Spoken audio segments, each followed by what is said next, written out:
गेंडा एक आक्रामक जीव जो टक्कर मारे तो बड़ी से बड़ी कार भी पलट जाए, छेद हो जाए उसके दरवाजे में।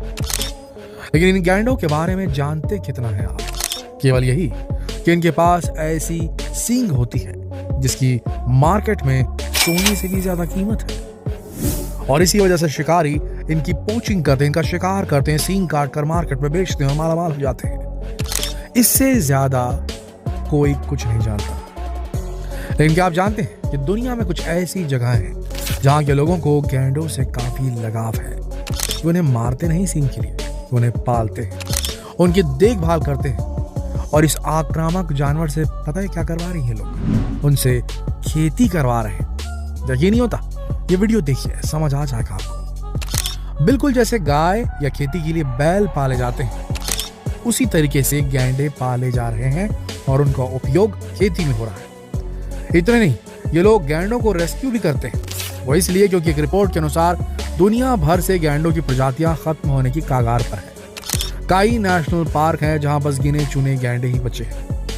अब सवाल यह है कि क्या ये लोग जो गैंडों से खेती करवा रहे हैं, उन्हें पाल रहे हैं, ये लोग गैंडों की प्रजातियों को गायब होने से बचाने के लिए ऐसा कर रहे हैं या कारण कुछ और है? आइए जानते हैं इस वीडियो में।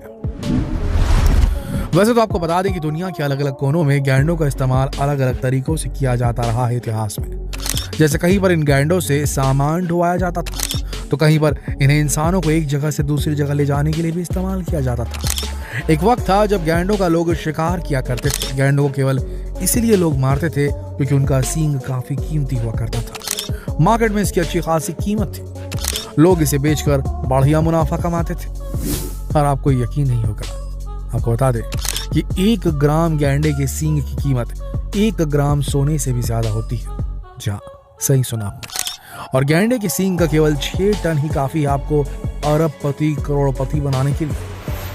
इसके अलावा असम में गैंडों का ज्यादातर किसान ही इस्तेमाल करते हैं, और ये एकदम किसी घोड़े या ऊंट की तरह ही इन्हें रखते हैं, मतलब पूरे कंट्रोल में।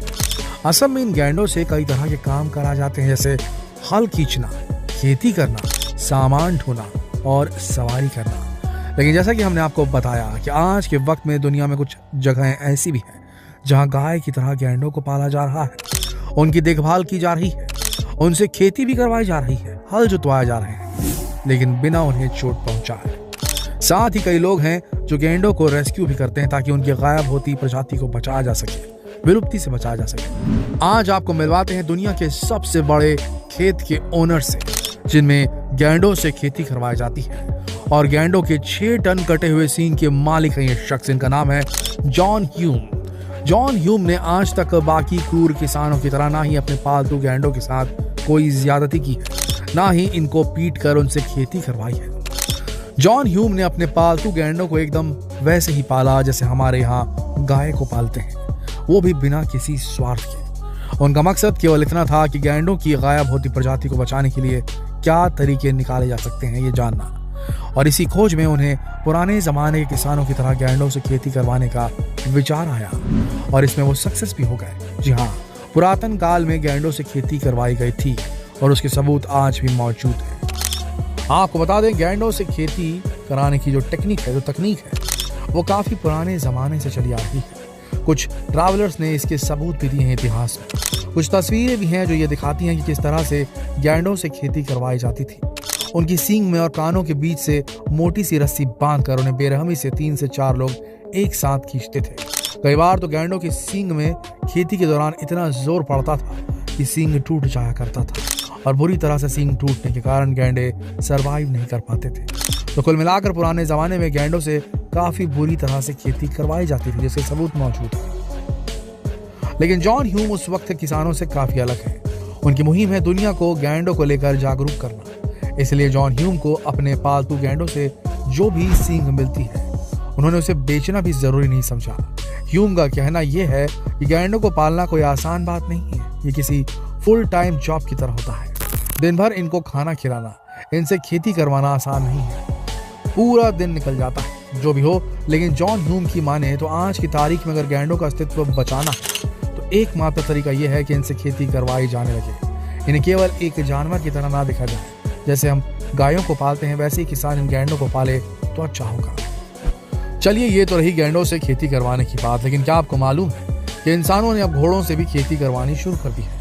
और जिन घोड़ों से खेती करवाई जाती है उन्हें ड्राफ्ट हॉर्स के नाम से जाना जाता है। आज भी कुछ शहरों के लोग ट्रैक्टर की जगह ड्राफ्ट हॉर्स के जरिए खेती करना सही समझते हैं। ये किसानों को सस्ता भी पड़ता है। हालांकि काफी समय पहले लोग घोड़ों से खेती करवाते थे, लेकिन समय के साथ घोड़ों से खेती करवाना बंद कर दिया गया था, क्योंकि लोगों को घोड़े से और भी कई फायदे मिलने लगे थे। लोग इनकी स्पीड और तेजी का फायदा उठाने लगे थे। लेकिन आज के वक्त में एक बार फिर से घोड़ों से खेती करवाना लोग पसंद कर रहे हैं।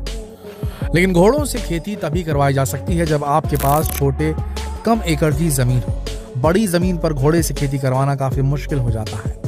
एक रिपोर्ट के मुताबिक लगभग 30 एकड़ के खेत में सब्जियों की खेती के लिए घोड़े काफी सही रहते हैं। 2 घोड़े एक साथ लगभग 2 एकड़ के एक खेत में मिट्टी पलटने का काम कर सकते हैं। इतना नहीं, ड्राफ्ट घोड़ों के साथ जुताई, हैरोइंग, डिस्किंग भी की जा सकती है।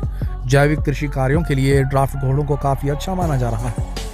फील्ड लेबर के अलावा घोड़े लॉगिंग के लिए भी इस्तेमाल किए जा सकते हैं। लॉग को जंगल से बाहर खींचना या एक जगह से दूसरी जगह पर ले जाना, ये काम ड्राफ्ट घोड़ों से लोग करवा रहे हैं।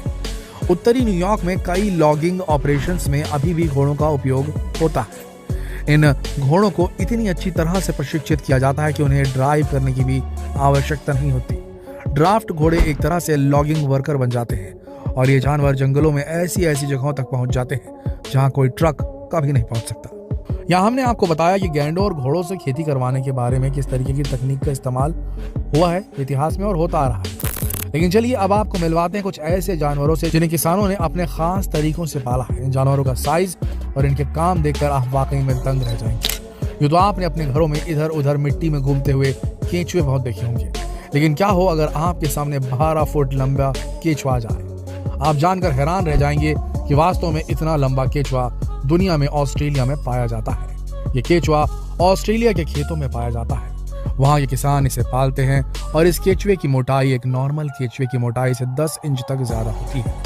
आपको बता दें, इसी कारण इसे विश्व के सबसे बड़े केंचुए में से एक माना जाता है। अंगोरा रैबिट ये एक ऐसा खरगोश है जो सबसे पहले तुर्की के अंकारा में पाया गया था, लेकिन अब तो कई लोग इसे पालने लगे हैं। अंगोरा खरगोश स्वभाव में बड़े शांत होते हैं, लेकिन इनका शरीर एक नॉर्मल रैबिट से काफी बड़ा होता है। जिस तरह से भेड़ के बालों से ऊन बनता है, वैसे ही अंगोरा के बालों से भी ऊन बनाया जाता है और इसके ऊन की क्वालिटी भी काफी अच्छी और मुलायम होती है। अंगोरा खरगोश के ऊन से बनाए गए कपड़ों की पूरी दुनिया में बड़ी डिमांड रहती है। इसके बाद है मार्खोर बकरी। अगर आप इस बकरी को देखोगे तो इसकी सींगें एकदम सटीक घुमावदार होती हैं। ऐसा लगता है जैसे कोई घुमावदार एंटीना सिग्नल पकड़ने की कोशिश कर रहा हो। ये बकरी करीब 6 फीट तक लंबी होती है और इसके सींग 5.2 फीट तक लंबे होते हैं। क्यों हो गए ना हैरान? काफी खतरनाक सींग होते हैं इस बकरी के। दुनिया में ऐसे ही कई और भी जानवर हैं दोस्तों, जो अजीब व गरीब है, जिन्हें किसान पालते हैं और उन्हें अपने रोजगार का जरिया भी बनाते हैं, उनसे पैसे भी कमाते हैं। उसी तरह से अगर किसान गैंडों को भी अपनाना शुरू कर दें तो इनकी विलुप्त होती प्रजातियों को शायद बचाया जा सकेगा। आपका क्या मानना है? क्या ये करना भारत में सही होगा या नहीं?